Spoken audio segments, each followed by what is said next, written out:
yankubita simpamagara abaturanyi, yankubita sinkambye impanga, yankubita akabona nyine hari umunsi umwe rero yambwiye ngo ariko ubundi wowe nguri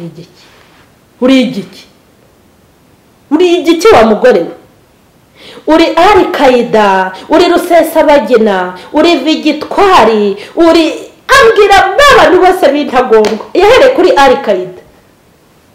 Uzi ijambo naramubwiye ngo ndashimira Imana ko utigeze ungereranya n'umuntu n'umwe woroshye, abo bose barakomeye. Ndabashuhuje mu izina rya Yesu Kristo w'i Nazareti, amahoro y'Imana nabane muri namwe. Nizere ko mukomeje kugubwa neza, Imana ikomeje kubarinda, nanjye Imana yarandinze ndindana n'umuryango wanjye. Turi amahoro, turashima Imana, turakomeye kandi dukomeje kunyurwa n'ubushake bw'Imana bwiza kuri twebwe, kandi dukomeje kwishimira kubana namwe mu biganiro bitandukanye bica kuri Mama Sharirene. Imitima yacu rero irabatekereza kandi n'Imana ihora ibatekereza. Njya nkunda kubwira abantu ngo nta handi inzira yo mu ijuru izanyura usibye mu ijambo ryayo. Imana rero nishimye ko iduhaye uyu munsi kugira ngo twumve ijambo ry'Imana, twumve n'impuguro zitandukanye. Uyu munsi ndifuza ko kubabwira ngo hari ibintu tudashobora gukuraho, hari ibintu tudashobora guhindura, hari ibintu tudashobora gukuraho, hari ibintu tutakimura, hari ibintu tutazagira ikintu dukoraho, hari ibintu byitwa itegeko bigomba kubaho, tukabimenya tukabisobanukirwa. Hanyuma mureke tubanze turebe ijambo ry'Imana mu gitabo cyitwa cy'umubwiriza. Igitabo cy'umubwiriza dusome mu bice byaho 7, ibice 8, umurongo wa 6. Umubwiriza ibice 8 umurongo wa 6 aravuga ngo kuko ikintu cyose kigira igihe cyacyo n'urubanza gicirwa, kandi imibabaro y'umuntu iramuvuna kuko atazi bizaba.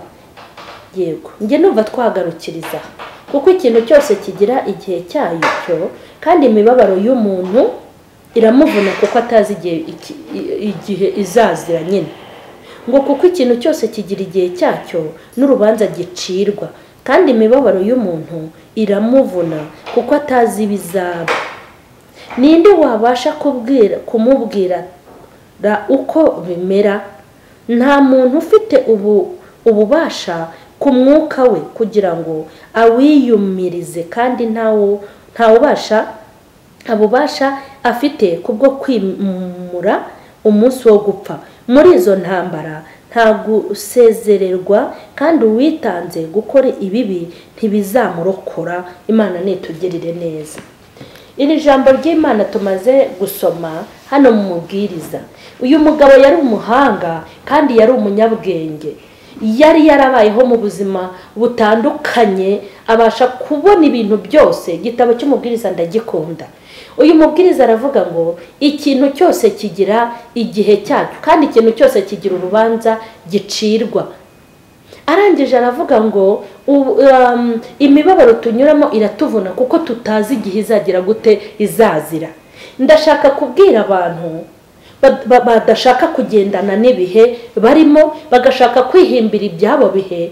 Nje kukubwira ngo wivunika, kandi nje kukubwira ngo wibabara, nje kukubwira ngo wite igihe, nkubwira ngo wite umwanya, kubera yuko ikintu cyose kigira igihe cyacyo, kandi imibabaro y'umuntu iramuvuna kuko atazi igihe izazira.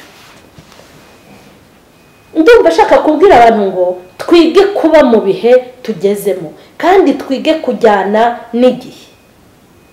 Imibabaro igomba kutuvuna, ntitugashake kutavunika, kandi tugomba kuvunika. Ntitugashake kuba mu bihe, nimba tugeze mu bihe, ibihe byose tugezemo tujye tubasha kubibamo. Hari umuntu naboneye akavideo ke, nimba ari iri joro nimba ari ryari, ndabireba akantu umuntu yanyoherereje, mbona umuntu w'umugore, kandi nabonaga avuga ashize amanga. Harimo aravuga ngo ngewe ngo nanze kwikingiza, ngo ku kazi bahita banyirukana, ngo nanze kwikingiza, ngo n'umugabo ahita anyirukana. Mukuri hari ikintu ngewe ndeba n'abantu nkavuga nti iyo umuntu adakijijwe neza bikagerekaho n'ubujiji yari asanganywe, uwo muntu usibye kubabarirwa no kwigishwa no gusengera nta kindi mwamukorera. Umuntu udakijijwe neza ngo aba afite umwuka wera kandi akaba nta n'ubwenge muri rusange asanzwe yifitiye, uwo muntu kuko aragoranye cyane. uri kumva ibihumbi n'ibihumbagiza biri mu gihugu cy'u Rwanda byikingije, harimo abanyacyubahiro, harimo abana batoya, harimo uwo muntu niwe gitangaza mu gihugu cy'u Rwanda wanze kwikingiza. Sinzi uwanditse kuri comment ngo uri intwari. Ni intwari y'iki? Ni abahe banyabyaha yabohoje bavuye mu byaha? Hari ivugabutumwa se yagiye gukorera mu bihugu by'abasilamu ngo ajye kubwiriza abajanjawide, avuga ati ndababwiriza wenda muhite munyica nibura ngo hakure umunyago umwe? Ubutwari bwe ni ubuhe? Niba abantu Imana izihakana ku manywa y'ihangu ikababwira ngo mumve imbere mwa nkozi z'ibibi, sinigeze kubamenya. Twige kujyana n'igihe tugeze gute tugezemo, twige kujyana n'ibihe tugezemo. Uri kumva? Haricaye haravuze ati ku kazi baranyirukanye. Unyumvire, ndashaka kwibaza, iyi Mana yemeye ko ku kazi bakwirukana n'umugabo akakwirukana, inyungu Imana yabikuyemo ni iyihe? Kuba utaragiye kwikingiza hakijijwe bangahe? Kuba utaragiye kwikingiza ni iyihe nyungu Imana yakuyemo nibura? Hari igihe umuntu avuga ubutumwa akabuzira agafungwa, Imana ikabona inyungu yabo yabwirije. Hari igihe abantu bavuga amagambo akakaye bakaba bayazira n'urugero bagafungwa, Imana ikunguka iminyago y'abakristo babonetse. Hari igihe umuntu aba uw'umumaro ahantu akarenganura abarengana, wa mutima wo kurenganura abantu no kuba mwiza akabizira agakatirwa nta cyaha yakoze, byaba ngombwa akicwa n'abagome, kuko hanze aha hari abagome. Ariko nibura muri ka kazi yakoraga akaba afite abantu yaba yaragiriye neza, uwo muntu ukabona koko ko apfuye ari intwari. Wowe kwanga kwikingiza kwawe Imana ibifitemo izihe nyungu? Ni inyungu z'umubiri wawe n'inda yawe yonyine. Urwo rugamba rero Imana ntabwo mwabana. Imana ikunda ibintu birimo inyungu zayo. Ikintu cyose wareka Imana ikunguka, icyo gihe Imana iragushyigikira. Narindi kubabwira ngo ikintu cyose kigira igihe cyacyo. Ntanga urugero kuri uwo mubyeyi wavuze ati ngewe baranyirukanye ku kazi kuko nanze kwikingiza, kandi aranavuga ngo yageze no mu rugo umugabo aramwirukana. Birababaje cyane. Kubera iki?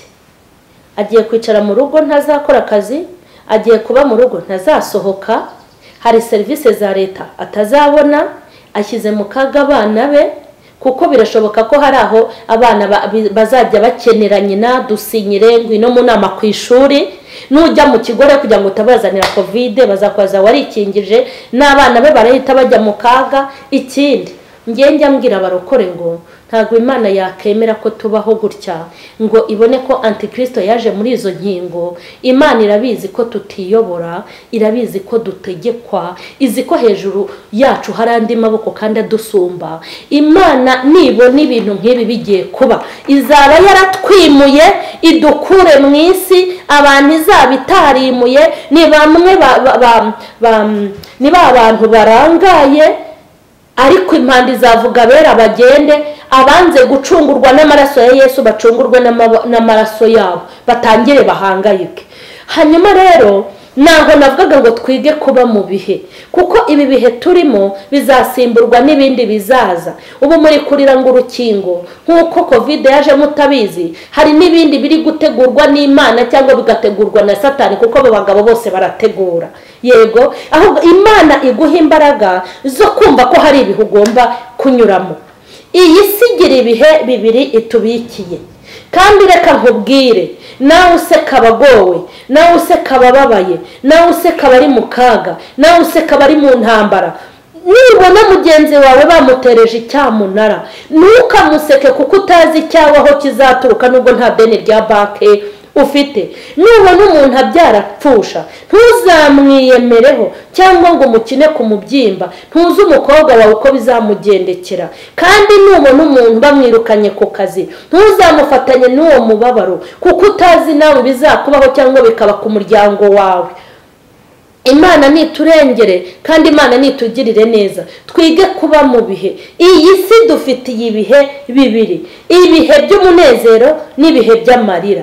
Uwo uri we wese, waba warize amashuri arutaye abandi, waba wicaye ku ntebe irutiye abandi, waba ufite icyubahiro kirutiye icy'abandi, waba ufite ubwiza uri minsi baragutoye muri uyu mwaka cyangwa mu watambutse, waba uri igisonga cya minsi, naho waba ari wowe muri iki gihugu ufite ikintu ukora mugikora muri batatu igihugu kibakeneye, icyo uri cyo cyose, waba uri umuhanuzi, waba uri umunyamwuka, waba uri umunyamubiri, waba wubaha Imana, waba utayubaha, waba uri buzizi, waba ukijijwe neza, waba utarakizwa, waba uri umwirabura, waba uri umuzungu, umuntu wese, yaba ari umuyobozi, yaba ari uyoborwa, yaba ari ubwiriza, yaba ari ubwirizwa, yaba ari uhanura, yaba ari uhanurirwa, umuntu wese ibyo bihagomba kubibamo. Byitwa ibihe bibiri, ibihe by'umubabaro n'ibihe by'umunezero, ibihe by'umwijima n'ibihe by'umucyo, ibihe byo kuzamuka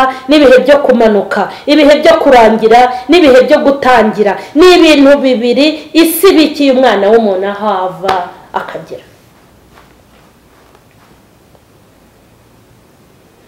Kutiga gutkontorora ibihe bizatera bamwe kwiyahura, bitera abandi kunanuka, bitera abandi ubwigunge, murwara indwara zidakira ziturutse kuri stress, gutekereza ibidashoboka. Ariko nje kukubwira ngo hari ibihe utakimura. Ntiwabwira imvura ngo ntuzagwe, ntiwabwira izuba ngo ntuzave, ntago wabwira ibihe ngo ntiwabwira ijoro ngo singa ushaka uyu munsi uze urahamanywa, ntiwahamagara amanywa ngo uyu munsi ndagushaka ninjoro. Ntago bishoboka. Ntiwabwira ukwa munani ngo kura cyandyoheye, ukwa 9 ko kuretse kuza, ntabwo wabwira ukwa 12 ngo singa ushaka naguhuriyemo n'amakuba. Ibihe uko iminsi igenda inyuranamo tudafite kuyikontorora, ukajya kubona ngo nifite 20 none ngeze 25. Nk'ubu ngewe kera afite imyaka 20 nari umumama nyine, ariko najyaga nicara kavuga nti yewe nzagira imyaka 30 Yesu yaraje. Kumva ni myinshi dizi kandi 40 ndenda kuyuzuza, na 50 nzayihirika, na 60 nzayihirika. Uri kumva nta muntu uzimura iminsi. Nkuko utabwira umwaka we ngo mbabarira abana sinshaka gusaza, ngo ubwe ngo umwaka nturi bujyeho, cyangwa ngo ukwedura ugire mugari, cyangwa ntabwo amezi 12 wayabyaza 28, nta nubwo amezi 12 wayadiviza pade ngo ugabanyemo kabiri aba amezi 6. Ni 12 kuko nta bushobozi ufite bwo kugabanya iminsi. N'ubuzima tunyuramo niko bumeze. Mwige kunyura mu bihe. Yego, hari umuririmbyi wavuze ngo umuti w'ikigeragezo warabonetse, nuko bisuzugura ukabigenda hejuru, warangiza ukabyakubaza ngo kubera icyo ukomeye, ukavuga ngo nuko Yesu ari muzima. Ubu ni nimba ari ikintu cyiza, no gusuzugura ibibazo n'ibigeragezo, ugasuzugura Satani, ugasuzugura abadayimoni, ukabasuzugurana n'ibyo bagize gute bakoze. Ndashaka ko tumenya ko igihe cyose, ikintu cyose kigira igihe cyacyo. Ntabwo twanyuranye ibihe. Burya Imana ijya kukurema, mureka nkubwize ukuri, Imana ijya kukurema itaranakurema izi indu uzavukiramo. Papa wawe na mama wawe yari ibizi ko bazahura, bahurira mu ngarane, bahurira mu rutoki, bahurira muri repetition munsi y'urusengero bavuye gusenga, kumwe mujya mukora bya bifuti, bacakiranira muri biro, bakubitanira ku mazi, bahurira ku kigo cy'amashuri basimbutse ishuri. Imana yari izi ko tuzavuka naho tuzavukira. Icyo reka nkubwire, ntabwo abantu Imana yamenye ko bazavuka ari abakoze ubukwe.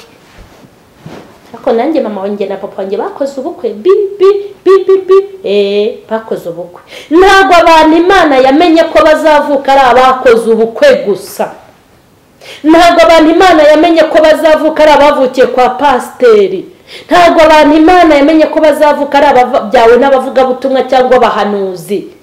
wavukira mu mbetezi no mu bivuzo, wavukira mu bapfumu no mu badishyi no mu bacuroguzi, wavukira kwa pasiteri cyangwa kwa mwarimu, wavukira ibwami cyangwa hasi, ahantu hose umuntu avukira, waba waravukiye mu rutoki aho wavukiye hose, waba waravukiye Faisal cyangwa ukavukira CHIK, naho wavukira mu rugo cyangwa mu muhanda, Imana yarize aho uzavukira. Yarizi ko mama wawe azapfa ukiri agahinja, yarizi ko mama wawe azapfa ugize imyaka 15, yarizi ko uzabura ababyeyi ugize imyaka 8, yarizi ko ababyeyi bawe bazapfa ufite imyaka 40. Ibintu byose burya yaribizi. Yarizi ikigo cy'amashuri uzajya kwigaho, yarizi umusore uzagutereta, burya yarizi n'uzagutera inda. Ibaza kugira ngo Imana imenye uzagutera inda kandi utarabaho. Shatse kukubwira ngo Imana igufite mu mutwe, hari ibintu utakimura, hari ibintu utakimura. Mwige kubana n'ibihe. Iyo imvura yaguye dushaka imitaka tukajya kugama. Izuba iyo ricanye, ubu hari nk'abantu baba mu bihugu bibamo ubukonje burengeje n'ubushyuhe burengeje, baba bafite mu gihe cy'ubukonje biteguye ibiringiti bagenda bagacomeka hanyuma bikabashyushye. Mu gihe cy'ubushyuhe nabwo bafite ukuntu babigenza, bafite ukuntu bagiye bitegura kugira ngo ibyo bihe babitambukemo batamugaye cyangwa ngo bapfe. Biteguye ibihe. Ndashaka kukubwira ngo ubuzima bwawe ibihe unyuramo by'ubuzima ukwiye kumenya ko ugomba kubinyuramo. Abantu rero batajya babasha kwiyakira ngo babashe kwakira ibihe bagenda banyuramo, ni ba bantu uzasanga barashaje igihe kitageze. Ugasanga umuntu n'umwana muto afite imyaka 25, ugasanga amasharirena murusha fresheri, kagira ngo ni ngewe nkumi wakaba gakecuru agakobana kubera iki ntashaka kuba mu bihe. Ariko ngewe ibihe nibingeraho, ibihe bikangeraho, nkamenya ko ari ibihe bigomba kuza, ngomba kubibamo, nzahita nikaruma ubundi mbane n'ibyo bihe. Ntago bizankanga, ntago bizanamura, ntago bizankuraho umwaka, ntabwo bizankuraho fresheri zanjye, nzazigumana, ntibizancecekesha, nzakomeza mvuge, ntago bizananura, nzakomeza mbyibuhe, ntibizambuza kurya. Hari abantu bahura n'ibihe ngo bakananirwa no kurya. Yesu, ngewe nshobora kureka ibiryo kuko numva ntabishaka, nkabireka kuko ndimo gusenga, ariko ngewe ngira ibibazo, ngira ibibazo ngo bitume ntarya. Mama we, ubwo se ibibazo bimaze umwaka, namara umwaka ntarya, bimaze ukwezi, namara ukwezi. Ugomba kuba mu bihe ku buryo ahubwo ibyo bihe nibiza waryaga isahani imwe wenda uzarya 2. Nimba waryaga nusu robo y'ubugari uzarya inusu. Ibihe ntibiguhindura ahubwo wowe ubihindure. Iki ni ikintu gikomeye kinaniye abantu. Niyo mpamvu uzabona hari abantu benshi bajya gufata ibinini bagize ikibazo mu mutwe. Harimo abantu bagize ibibazo bananirwa kubyakira mu mutwe, bibagiraho ingaruka. Ubu tuvugane barwaye batarwaye, uzi kugira ngo umuntu ugaragara nkaho uri muzima ujye uhora kwa muganga. Imana ikugirire neza mama. Mwige kubaho nk'ibi. Hari igihe kimwe umuntu umwe yigeze ndeba, haranyitegereza, yaramaze kumpeshya n'imigeri. Rero yarankubita gasindire, yankubita singe ko pasiteri kurega, simpuruze famiye ye, yankubita simpamagara abaturanyi, yankubita sinkambye impanga, yankubita akabona nyine nkagoma ameze gutya. Hari umunsi umwe rero yambwiye ngo ariko ubundi wowe ngo uri igiki wa mugore we? Uri Al-Qaeda, uri Rusesabagina, uri Vigitwari, ambwira abantu bose b'intagondwa. Yahere kuri Al-Qaeda. Uzi ijambo naramubwiye ngo ndashimira Imana ko utigeze ungereranya n'umuntu n'umwe woroshye. Abo bose barakomeye. Kubera iki? Yarankubitaga nyine akabona ubuzima burakomeje. Niyo nararaga hanze, nagendaga ndi mu mbaraga z'Imana nkagaruka ndi mu mwuka. Nta bimenyetso by'umubabaro byangaragaragaho. Ubuse ko yankubitaga nagenda nko muri korari bwacya nkayisubiramo, kandi nta muririmbyi warabukwaga ko nakubiswe. Nize kubana n'ibihe ndimo. Niyo mpamvu rero mubona mpora na fresheri ntajya nanasaza, nsaza njyaheze. nta mukusha ngira, nta shikani, nta shyari ngira, nta mutima mubi, nta rwango. Numva ngewe rwose pe n'abantu bandenganya barampohotera, nifuza ibyiza by'abandi, nta bantu ngenza, nta bantu ngendaho, nta busutwa ngira, nta bugambo ngira, nganira nande, nta mwanya nabona rega ngewe n'ubundi ntabwo nabona umwanya w'ubujojwa n'ubusutwa. nawe ukura heza wategura ibyigisho bingana n'ibyo ntegura, hanyuma ukabitanga imyaka nk'iyo maze kubitanga, ukabona n'umwanya wo kujya kujajwa. Ubwo rero kuko nta nzoga nywa, nta bapfumu njyamo, ntawe ndoga, ntawe ndogesha, nta muntu mbitse mu mutima ngo ambere ngire mukushi. Niyo mpamvu rero ngomba kwiberaho neza, nkibyibuhira, nkigirira fresheshiri, nta stress, kubera isi nize kuyibamo. Ndashaka gusaba abantu ngo Imana nibakomeza imitima, mwarahungabanye muhura n'ibikomeye, muhura n'ibitero nk'ibyo nzababwira mu minsi iri imbere nicayemo, ariko mbanye nabyo, narabyakiriye, numva ko bigomba kuza, kandi numva ko ejo cyangwa ejo bundi bizahita bigenda. Ndashaka kubwira abantu ngo nimwige kuba mu bihe.